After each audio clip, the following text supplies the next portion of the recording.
Do you think you're capable of doing something like that? Killing someone? No, no, no. I mean, especially the things I heard, found her in a wheelbarrow and stuff like that, and that was gruesome. I wouldn't be able to do that. The suspect, Robert Pape, faces charges of triple homicide and arson after his ex-girlfriend, Becky Friedli, was discovered burned beyond recognition in a wheelbarrow outside her home. Inside, investigators found the body of Becky's mother, Vicki Friedli, and her partner, Jon Hayward, both shot to death as the house was set on fire. Does your DNA or fingerprints indicate that you were at that house? You're asking me? No, it would not be there. Robert maintains his denial, but the investigation takes a shocking turn with the emergence of a second suspect, his best friend, Cristin Smith. But what truly shocks detectives is uncovering the mastermind behind the crime and the motive for taking 3 innocent lives. Am I a suspect? Would you consider me a suspect in the murder? Yes. On September 17, 2006, the quiet mountain town of Pinyon Pines, California was stunned when firefighters rushed to a blazing house fire that lit up the desert night. Inside the home, 53-year-old Vicki Friedli and her partner, 55-year-old Jon Hayward, were found shot dead. Outside, a burning wheelbarrow in the backyard held the charred remains of 18-year-old Becky Friedli, also known as Rebecca. The investigation pointed toward 2 suspects, Becky's ex-boyfriend, 18-year-old Robert Pape, and his friend, 17-year-old Cristin Smith. Hey, Robert. How are you doing? I'm fine. How you doing? Well, I just don't know what's going on. No one told me if I'm under arrest or what the deal is. Okay, well, I'll be happy to kind of explain everything that's going on, so you're kind of well aware. You doing all right now? You don't have no physical injuries? Oh, no, sir. Anyone mistreat you? No, Make you any promises, threats, or anything like that? No, sir. Okay. You know who I am? Are you Leclerc? Yeah. Yeah. Detective Leclerc? Yes, sir. You remember who I am? Yeah. Okay. You have any idea what's going on today? Well, it obviously has to do with the Friedlis, Rebecca and her mom and her stepdad. Okay. You on probation right now for anything? Yes, sir. What are you on probation for? It was petty theft. Okay. And that's all taken care of? Yes, I just finished my community service. Okay. Obviously we're here because I've been investigating this murder for some time. Becky had dated Robert before her death, though their relationship ended in the winter of 2006. A year later, in 2007, Robert was convicted of petty theft for shoplifting, but that detail was excluded from his eventual trial for the murders. Through years of legal maneuvering, he was painted as a devout young man with a spotless record. Yet beneath that image, the truth was nothing but distorted. After all, compared to the weight of a triple homicide, a theft charge was just a joke, and Detective Leclerc, unflinching and confrontational, wasted no time putting Robert on the spot. Well, we're talking about Becky Friedli, Okay. and her murder. Yes, sir. Okay, so that's some of the things we're discussing. How do you feel today about talking to me about that? Like in what way? I mean, like do I like about that case in general or actually talking to you? I mean, How do you feel about, does it make you sad, make you happy? I mean, she was a friend of yours. well, yeah, we dated for over a year, about a year and 2 or 3 months and stuff, and yeah, we were really close, and yeah, when it first happened, it was, I mean, it was, hit kind of close, but it, it's just, over time, just like I had a uncle die about a year ago or something, and that, that was bad too, but just a little bit of time. But I guess the worst part now is just not knowing, what happened. Okay. If you had anything to do with what happened to her, you need to tell me right now. Okay. Well, I didn't. Okay. Do you know for sure who did? No. Do you have any idea who did? I've not the slightest idea. The only thing that I'd spoken with her family. They talked about how her mom and her stepdad were in some kind of serious debt, and they brought up the idea of something about like a loan shark or something. But I mean, I'm not saying that's like something I seriously believe or anything. I don't know. Is there anyone you can eliminate from this investigation? Well, Cristin, I suppose he was the only one he was with me during that time. Okay. I mean, Robert finds it convenient to steer suspicion away from his best friend and alleged accomplice, Cristin. What pulled both men into the interrogation room were witness statements. Several people recalled that Robert, Cristin, and Becky had plans to go hiking on the night she was killed. Cristin's initial interview was never captured on video. As for the most damning evidence, it lay hidden across the scorched crime scene, evidence that wouldn't have come to light for years. I mean, I don't know anyone who would or who wouldn't. There wasn't. I haven't found anyone to have any motive to. I wouldn't understand why. Well, tell me why you didn't do it. Why I didn't? Well, aside from the fact that there's no gain for me. I was already broken up with her. It wouldn't benefit me at all. But other than that, I wouldn't kill anyone anyway. I mean, Do you think you're capable of doing something like that? killing someone? No. I mean, especially the things I heard. Found her in a wheelbarrow or stuff like that, and that just seems really gruesome and stuff. I wouldn't be able to do that. Do you actually think it happened the way people say it happened? I don't know how anything happened. All I know is that she was in the wheelbarrow and two other people were in the house. Or actually, I don't even know if the wheelbarrow was outside. I just assumed. But Did you ever tell anyone, even jokingly, that you were involved?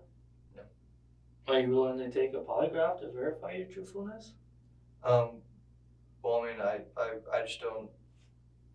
I just like to know like why it is so. Like why I'm such a suspect. I'd say. And if we're getting into like all that, I suppose that I'd want some sort of like legal advice, some sort of advisor or something. What unfolded was no accident. It was a calculated triple murder masked by fire. Becky was so badly burned that the cause of death could not be determined. Her mother, Vicki, had been shot with a handgun, while Vicki's partner, Jon, was shot twice in the chest with the same shotgun. The house itself had been set ablaze, likely to erase any trace of evidence. Now, Detective LeClaire is ready to confront Robert with the first of many pieces of evidence he has waiting. What if someone had told me that they saw you driving on Highway 74 that day? I'd say they were mistaken. So with that in mind, you think you could kind of give me a recollection of that particular day? I worked that day, and I suppose I drove home. I think so. I think I had my car at that time, and before that, I had just gotten rides with Cristin. But I suppose I drove home, and I was supposed to hang out with Cristin that day, but I hadn't gone to church because I'd worked the morning mass. The church we go to is at 10:30, and we missed that, and they don't have an evening mass. So I was going to try to go out to a mass at Sacred Heart, and as we were driving out that direction, I gave them a call and found out we'd missed it. So we went back over to Cristin's, and they were playing games at some point, and then went paintballing. I don't believe we stopped anywhere. I think we were just driving, and then we ended up turning around and just going to his house. You talked to anyone on the phone while you're out there? I don't believe so. If anything, maybe my girlfriend or something, but I don't know. I mean, would you typically have your phone with you? Sometimes, but I mean, we were planning on doing some like, little skirmishes, just us two. So if anything, I'd probably put my phone in the car or something because I wouldn't want to get it all dirty because it's all desert. Okay. Would you leave your phone on or off? It's very possible I turned it off. Why would you do that? Why would I turn it off? Just because it saved battery. My phone, a lot of times I'll use it to, it plays MP3s, so a lot of times I'll use it to play that, so it runs down the battery fairly quickly. Robert dismisses his phone being off as routine, but detectives uncover a different story. His partner revealed that the night of Becky's murder was the only time she couldn't reach him for hours. Records show Robert's phone switched off at 7:13 p.m. on September 17, 2006, the same window when Becky, Vicki, and Jon were killed. Cristin's phone was also switched off at the very same time. Both were switched on at 9:44 p.m., over 2 hours later, in a location that would soon uncover the truth. But before that, the detective presses Roberts on the hiking trip, the last plan Becky would ever make. Well, what's this deal with all this hiking business? She had invited me to go hiking, and I had told her I would, and I didn't, I wasn't planning on going because I knew she would have kept on bugging me, so I just said I would, and then I was planning on just, canceling, last minute, and then, then she didn't go hiking with whatever guy she was going hiking with or whatever, and yeah, that was it. And when was this? When was it? Wait, when was? You're telling me about a hiking event. I'm Oh. asking you when that was. Well, that was the thing. That was when that was the night we were supposed to go hiking, and it was supposed to be me and her and some other guy who I don't know, and that was the night that happened. That what happened? She was, that they were all good. Okay. What? Tell me about this other guy. I don't know. I honestly can't remember whether she said he was a Marine or if I just assumed he was, because that's who she associated with a lot. I'd heard about her and one of her sisters got going and hanging out at the Marine base, 29 Palms Marine base, kind of a lot, hanging out with the Marines there. So I like I said, I'm not sure if he actually was or not. What makes you think? Why would she invite you up there if she's inviting someone else that you don't know up there? I believe that she still had feelings for me. I was the one who broke up with her, and she didn't like that. I moved on. I'd gotten my current girlfriend, and I'd moved on and everything, and I was trying to slowly kind of just shut off contact with her, but she still wanted to hang out with me. Okay. Robert claims Becky was obsessed with him after their breakup, but phone records and witness accounts would soon paint a different picture. So, why would she invite you up there and invite someone else that you didn't know? I don't know. I mean, that wouldn't impress you, would it? It wouldn't. The only thing I could imagine would be that she'd want to make me maybe jealous or something. But I mean, Okay. I'm only speculating. I don't know why. That was. It seemed odd to me at the time. Well, where does Christian fit in with this? Christian doesn't fit in with the hiking trip. Well, remember when Becky came over to Christian's house? Yeah, I was at Christian's house. Right. So I guess that'd be the only time he fits in anyway. Okay, so when this was the day before the murder. When she came over? Right. Was it? I believe it was, but I wasn't sure. Becky called you and said she was in the area and you were at Christian's house. Yeah, and she came said over? that she was doing some homework or something with a friend of hers or something. She said she just wanted to stop by and say hi or something. And I'm like, well, I'm over at Christian's. Okay. So when she got to Christian's house and talked to you, was Christian present? I think Christian walked out, and I think he just said hi, and I think he walked out one more time to say bye or something, but I'm not sure if he was. If he was there, I don't think he was standing there the whole time. I can't remember. Was he involved in the hiking conversation? No. No, there was. Were you going to go up to Becky's house with Christian? No, I wasn't. Were you going to go up to Becky's at all? Well, I wasn't going to. It was never your intent to It go was up never there? my intent to actually go hiking. Okay.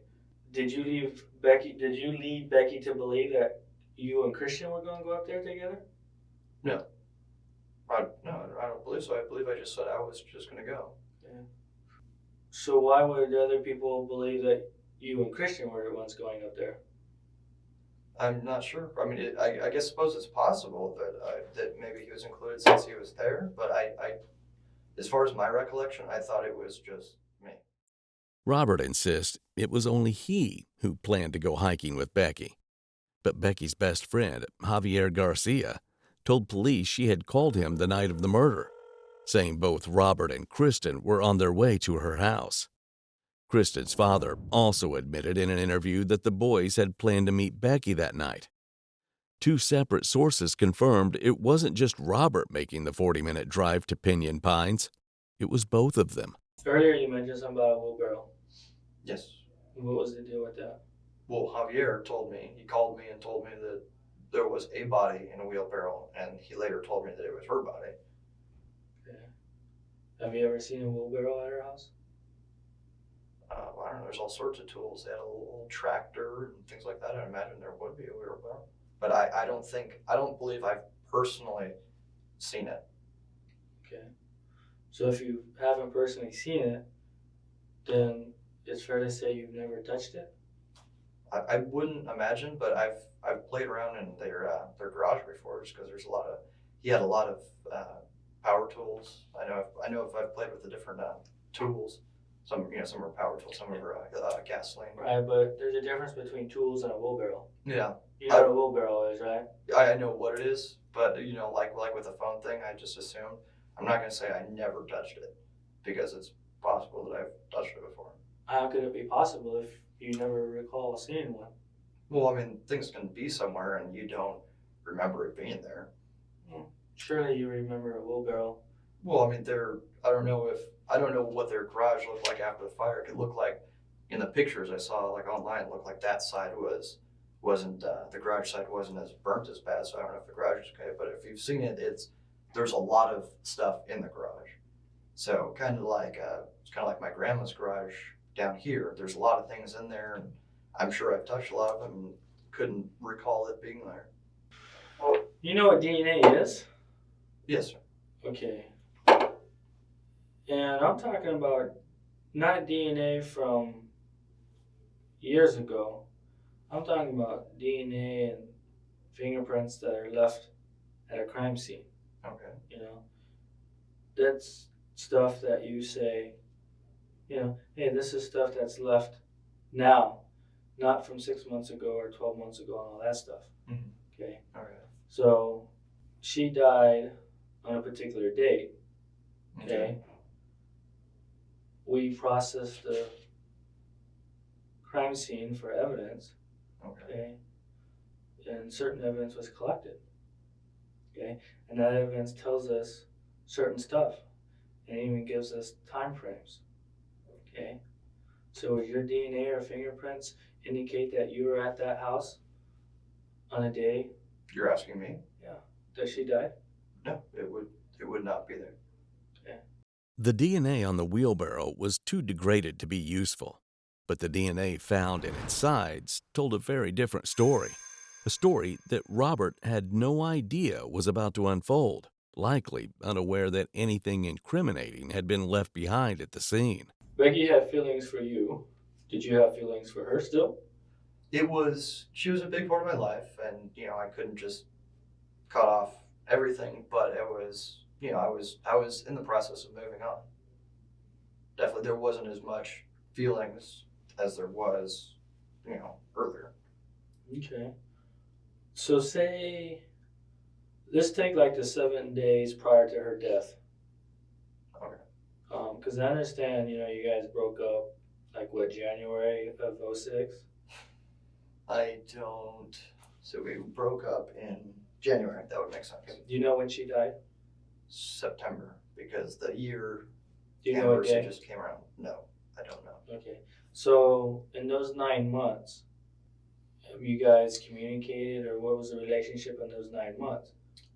Specifically, say September.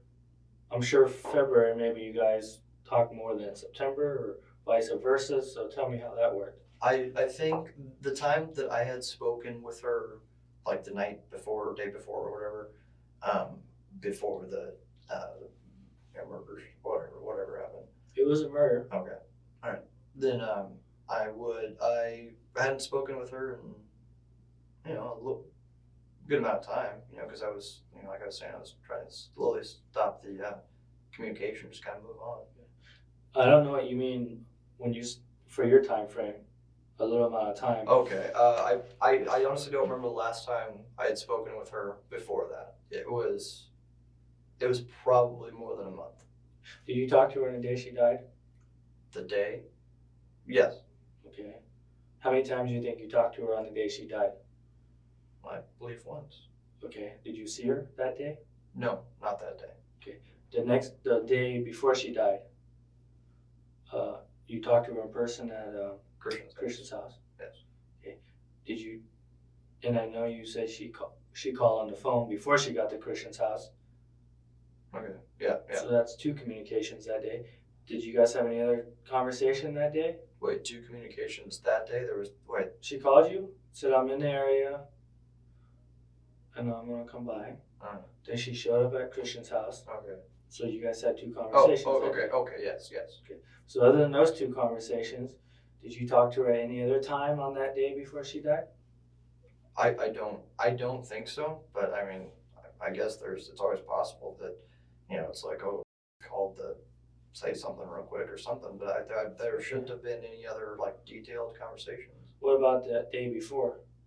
2 days before she died? I don't believe I spoke with her. Okay. I mean, because if you talk to her one time, you may not remember. Could be insignificant. But if you talk to her 20 times, obviously you would remember. Okay. So that's what I'm getting at. I don't believe I did. I don't remember. It was, some time ago. Okay. It's not going to serve us much purpose if we talk about things and we just get a whole bunch of I don't remembers. Okay. Obviously, well, that's why. But then again, I don't want to say something that's clearly wrong. So Sure. I mean, I don't want you to do that either. I was trying to be, like, honest about the phone thing. I assumed he did. It just would be weird to me that he didn't have a phone, but I guess he didn't then. Becky's friends and phone records directly contradicted Robert's claims. Just 3 days before her death, Robert himself initiated a 10-minute call with her. While he painted Becky as the one chasing him, her 2 closest friends testified that it was Robert who displayed an obsessive need for control. One even recalled Becky receiving 30 to 40 calls a night from Robert shortly after their breakup, while Becky was on vacation with her friends. What Robert doesn't realize is that his words are slowly building the case against him. What time were you supposed to go hiking? We didn't have. I remember speaking with her. She just said after work, and I said, after work, I gotta get, to shower and stuff like that. So it's obviously going to be sometime after that. But I don't remember if we set a specific time. After your work or her work? My work. I don't think she worked that day. Okay, so you got off work at 6 o'clock or 5 o'clock, right? Yeah, that would make sense. Okay. So what time would you call her in order to cancel? I mean, she would expect you at some point. Yeah. Daytime, nighttime? If anything, it'd probably be a little bit later because I think I was trying to kind of just save it for the last minute. Just kind of like, oh, something just came up real quick or something. So I believe, if anything, I would have saved it till a little bit later. Okay. So what time do you think? Well, we were late for church and stuff, so about 5 or 6. It'd obviously have to be, after 6 or something. I guess it'd be between 6 and 8 or something. Okay. But I thought 8 seems too late anyway. So I'd imagine it was before that. Okay, well, the only thing before 8 and after 6 would be 7. Okay, I guess that seems like a fair number, right, that I would guesstimate. So it'd be fair to say that you would have called Becky around 7 to counsel because you would anticipate she would have been home at that time? I'd imagine, yeah, that would seem fair. Okay. So would there be a telephone record of you calling her cell phone at 7 o'clock? There should be. Obviously you've got the records. If the first time that you talked to Detective Michaels, do you remember talking to him in this room? Yes. And he was asking you about, all this stuff about Becky? Mm-hmm. And you mentioned that you were going to go hiking with him, or go hiking with Becky? Yeah, I was supposed to, yes. Okay. But you didn't tell him that you canceled. Thought I did. But you didn't. I didn't tell him that I did cancel. What did I say? That I never spoke with her, or? No, you just didn't. You just blew her off, basically. You didn't intend to go. Well, because I believe I remember talking about her calling, I believe she called Cristin's cell phone after that because she knew I blew her off. Somehow, I believe. Why would she call Cristin's cell phone? Because if she was trying to get a hold of me, Cristin would be the only other person to get to, because I'm usually. Why was with she him. trying to get a hold of you? Because obviously if I wasn't there or I hadn't talked to her, what happened, then obviously she'd want to get a hold of me and find out what's going on. But didn't you just tell me you talked to her and counseled? I believe I did. So why would she call Cristin and try to get a hold of you? Because I believe I called and canceled and she wasn't happy about it. So she called Cristin to get a hold of me because I believe I had stopped, talking to her. Maybe she called me and I didn't pick up or something. Okay. Alright, you want to drink of water? My mouth is a little bit dry, but I was just. We're almost done. Okay. But Detective LeClaire was far from done. He soon returns with a small piece of evidence, one that would leave a lasting impact on the entire case. You ever heard of pro-life Catholic ministries? Pro-life, against abortion. I'm not sure if that's like a specific group, but pro-life Catholic ministries. Well, you're Catholic, Yeah, and they have this. people boycott abortion and stuff like that. Yeah, well, there's this Catholic group who go around the local churches here, the Catholic churches, and they train the volunteers, about pro-life, teenage pregnancies, things like that. Maybe even assist with trouble teens or things like that. Okay. You have that at your church?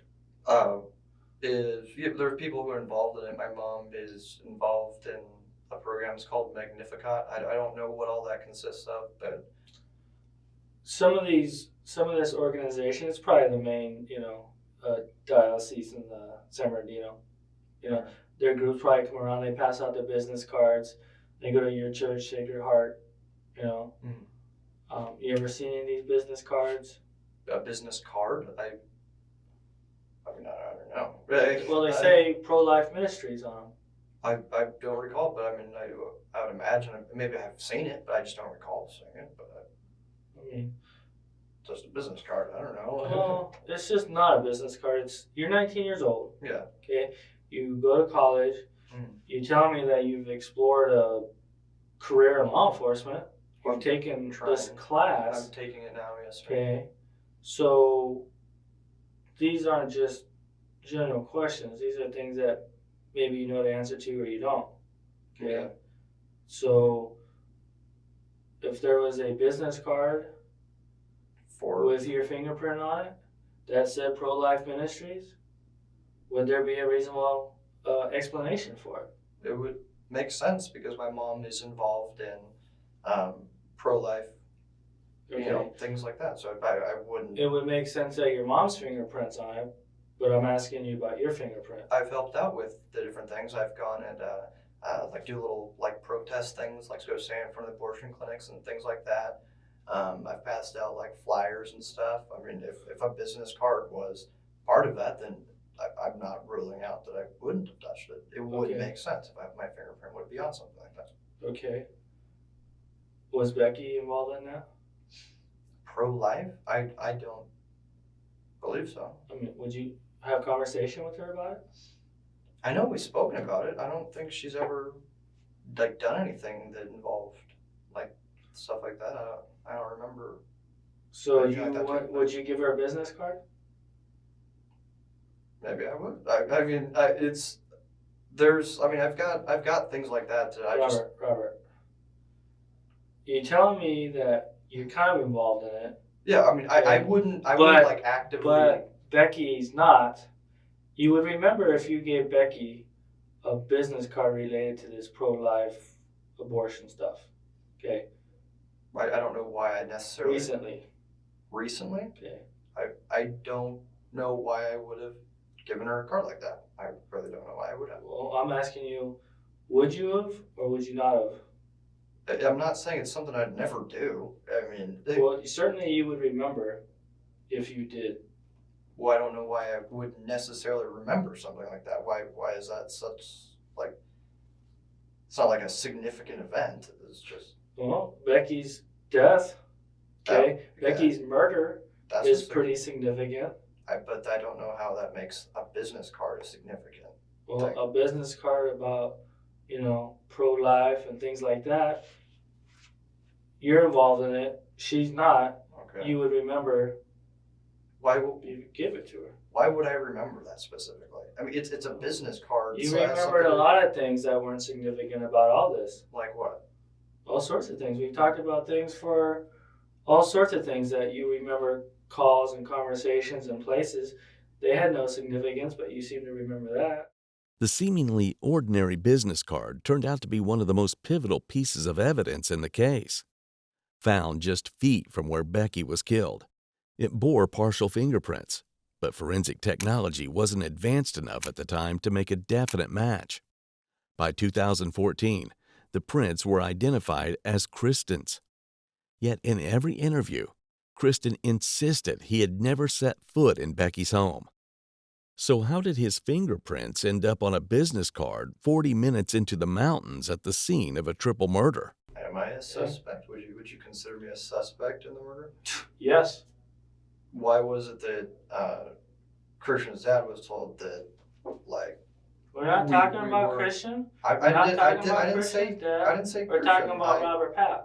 Okay, it's Pape, but I feel this conversation is just moving towards a like hostile tone, and I don't appreciate being taken from my house when I would have voluntarily given up my fingerprints and my DNA cheek sample or whatever, and I missed an interview. I would have a job now. I have no income right now. I mean, of course, it's not so much of a big deal since I'm living with my mom, but I just feel that it was a little unnecessary.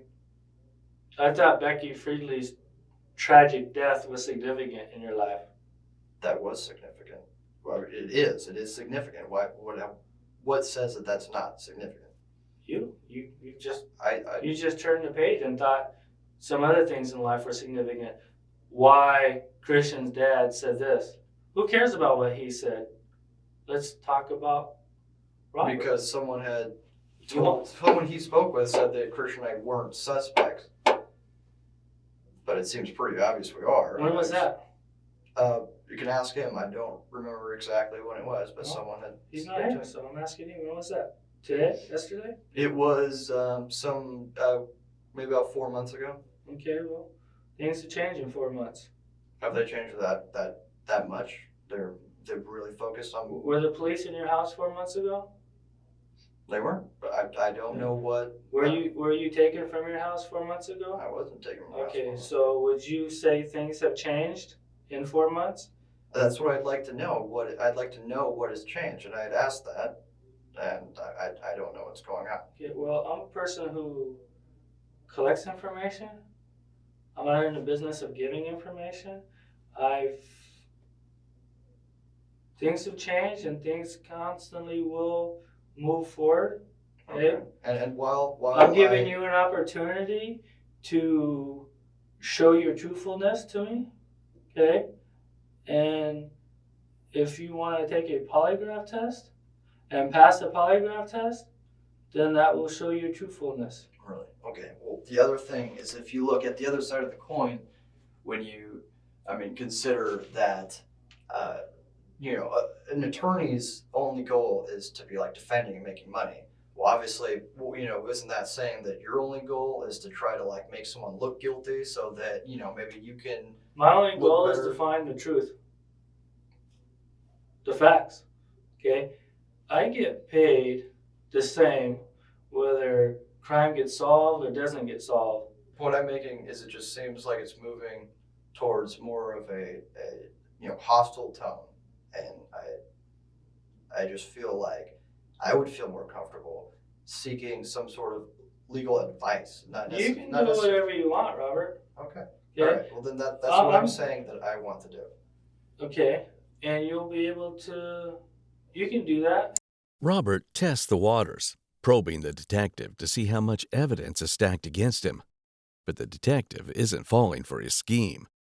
Throughout questioning, Robert shows no trace of remorse or shock at the monstrosity of the crime. Instead, he asks for a lawyer at the first sign of trouble.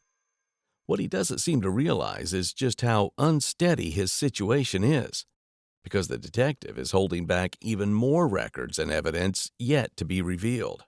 So your service is with Verizon. Yes, sir. Okay, and every time you make a cell phone call, it is Documented. Okay. and you know what a cell tower is? Yes, I know where a tower is. Okay, a tower gives you a location where you're at. Okay. Okay, so based on the triangulations of the cell towers and your phone call history, I can tell you where you were at when you made certain phone calls. Okay, and like I said, One thing we need an explanation for is where you were at when you made a particular phone call, because it's not jiving with your story. Okay. Okay? I'm not sure why it wouldn't jive with my story. It wouldn't if it wasn't the truth. Okay. Okay? Remember, the truth doesn't change. Okay, and I'm telling you what I remember. Okay. Unfortunately, what you remember and what happened is two different things. Okay. Okay? So we need to get rid of what you remember and find the truth. Okay. But Okay? you can't just get rid of what you remember if that's what you remember. Because aside from what you remember, there's nothing really, because if you don't remember it. Well, the truth is always there. And for some reason, people always kind of come back and remember the truth. You can remember insignificant things in your life, right? All the time you remember things that are insignificant. Okay. Certain things, but that's why I call it insignificant, because a lot of times you don't remember them. Well, no. Okay. Now we have a significant day, Robert, is at the police station. Okay. Okay? Is our prime suspect for this murder. And this isn't time to can't recall an insignificant fact. Okay? You need to think down deep inside you and start recalling some significant facts. Okay. Okay. I need an explanation on some of these places you were at. Maybe there's a reasonable explanation. Okay? But until I hear it, okay, there ain't no explanation. If you want to make it reasonable, I'm all ears. Okay. But that's as I remember. Don't you think you and Christian would remember the same events? I'd imagine we would. Okay. But then again, I'd imagine he'd remember the locations of where exactly we went better than I would, since Why he was would driving. he? Because he was driving and I wasn't looking at the road. What were you looking at? I was looking at my phone. Just before their phones were turned off, Robert and Cristin's devices pinged off a tower along the remote stretch of Highway 74. Based on Robert's timeline, there was no reason for them to be on the only road leading to Becky's home, just an hour before her murder. Police know exactly where Robert and Cristin were headed, but the case is about to take a drastic turn. You know Monterey south of 111? Where does that road go? That goes up to Rebecca's house. Okay. Were you at any time on Monterey south of Highway 111? I suppose the only way is if we turn around there. Okay. Why would you turn around there? You have no idea where you turned around. I do. That's what I'm saying. I'm saying it's possible that we turned around there. I didn't say that we did. So with that in mind, you really have no idea how far you got. I don't know. Like I had said. But the cell phone towers know. Okay. Okay. So with that in mind, your story needs to fit the cell phone records. Okay. So let's say I turned around there. I'm not gonna, just because that's what the records say doesn't mean that I'm gonna say that I remember it. Of course. Okay. But what if I turned around there? Or say we're driving down 111. Well, turning around there doesn't answer the question anyways. I don't know. Maybe we were in the right lane and he, couldn't get into the left lane quickly enough. That so it still takes a doesn't rest. answer the question because I just said that. That's not the facts. What do you mean? Because you just said that. I just giving you an example. I'm giving you an example. That that's If you possible. turn around at 111 in Monterey, it still doesn't jive with the cell phone records. Okay, like I Because was the cell saying. phone records aren't at 111 in Monterey, they're somewhere else. Okay, I don't know where they are, but I'm telling you what I remember. The only way to unlink yourself Hmm. is to show me that you're not involved.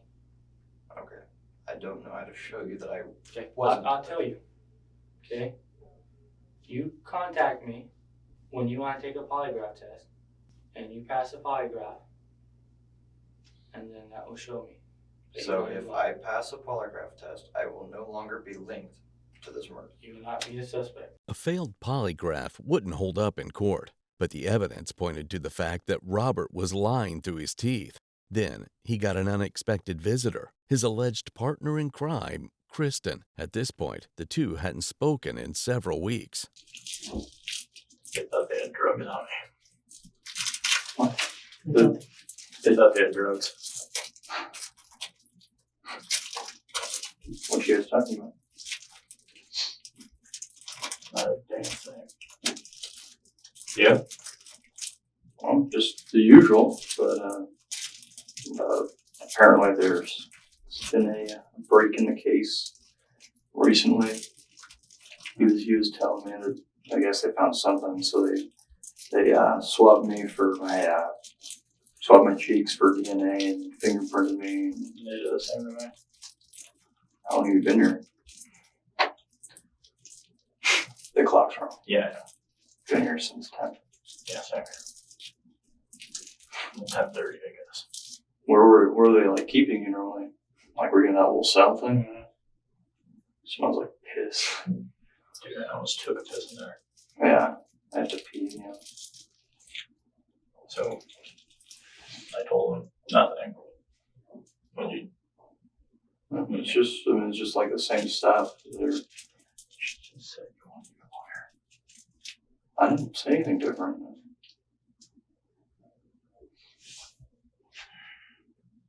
Have you spoken with anyone? Like, where were you? Your house? Yeah. I was asleep. Woke up. Sure. Come to my house. Search warrant. 10 people. I thought I hear I ran in her room, what's going on? Apparently, he kept asking me if I had touched the wheelbarrow and stuff like that. The wheelbarrow? Oh. And he kept saying, it's like, oh, it's like they have a wheelbarrow, because, that's where they found Becky. And that's what Javier told me. And I was like, oh, Javier, did you know that wheelbarrow? I'm like, oh, I don't know. I imagine he'd have a wheelbarrow. So isn't that something you remember? Like, why would I remember if he had a wheelbarrow? And he's like, so then if you don't remember, then you wouldn't have touched it, right? I'm like, well, I've been in the garage before. I can't say I've never touched a wheelbarrow. I don't physically remember every single thing I've touched in my life. I'm just saying what I had said already. Yeah. Sorry. Cristin's attempts to hush the conversation and change the subject were anything but subtle. His whispers couldn't escape the microphones. Together, their words practically screamed guilt. Yet the case went cold for 6 long years. Both Cristin and Robert were released. Robert married and had a child, while Cristin joined the military and moved out of state. But in 2012, the case reopened, and it was Cristin's turn to face the detectives. Obviously, we've never met. We're not the original people that you talked to back in 2006 when all this stuff occurred. We've kind of picked that up again. All right, so those people are not a part of our unit anymore. They've gone on their way elsewhere into the department. But we have picked it up just as a fresh look at things. All right, whatever happened up there, I think you have a much lesser role in that. Okay, and I firmly believe that. You guys are obviously implying that I was involved in it in some way. And that being said, and it being 6 years ago, I don't remember those dates or exactly what happened. So not to implicate myself in anything wrong, or I don't want to say word twist or anything like that, because I don't believe that you guys are here to do that to me.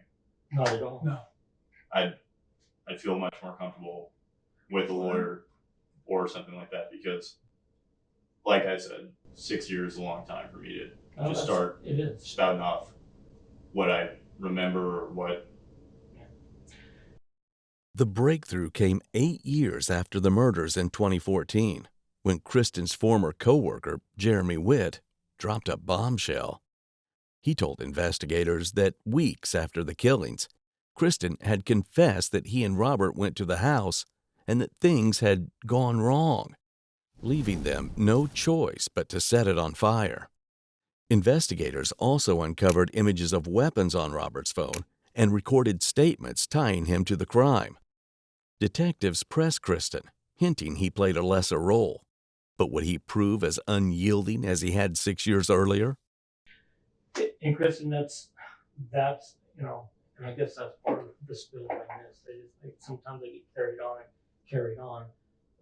Again, the last thing either one of us want anybody to do, okay, whether they're guilty, not guilty, anything, witnesses, victims, anything. The last thing I don't want anyone to do is to do that. One of the things that we want to, in my end, it's going to be maybe hard for you, maybe not, but I want to show you The impact of of what happened to Becky. Okay. 6 years ago, that's what she looked like, and this is the house that she lived in, and her mom and her boyfriend. This is one of the bodies that were dug up from the remains of the house. That's actually Becky right there. This is Becky, and this is Becky as well. It's hard. I mean, I know it is. She's an 18-year-old girl who didn't really deserve Not that. not this. I mean, not even anything close to that. She just started life, and these were her parents. Okay, and that's when as we talked about how serious this is. And I think, we don't need to tell you how serious it is. What can I say? The pictures speak for themselves, She was an 18-year-old that, Prime of her life. yeah. The photos are taking a toll on Cristin. He's visibly struggling to maintain his composure.